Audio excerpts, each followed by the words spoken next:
सोनावा के किस्मतिया में लिख दा, सोनावा के किस्मतिया में लिख दा, सोनावा के किस्मतिया में लिख दा। छूटे न साथ बाबा भोलेनाथ, मांगो हियो बस तने तू भिख दा।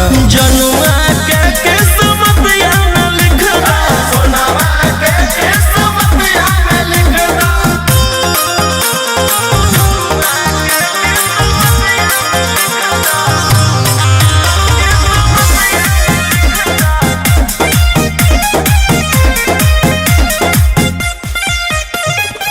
भूखेली 16 सोमारी, हकई बड़ी संसाकारी, आई के तोहर दुआरी, प्यारी मोर करे जल ढारी।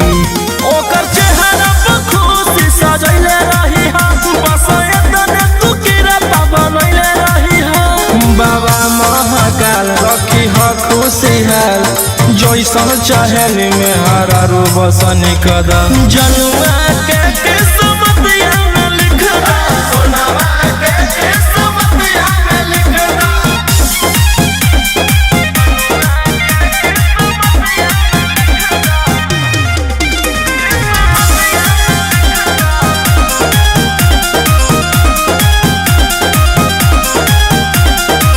भक्ति में तोरे रहेलीन, चढ़ते सावन रात दिन, जोड़ी सलामत रखी हा, जी नहीं पाई हमरा बिन।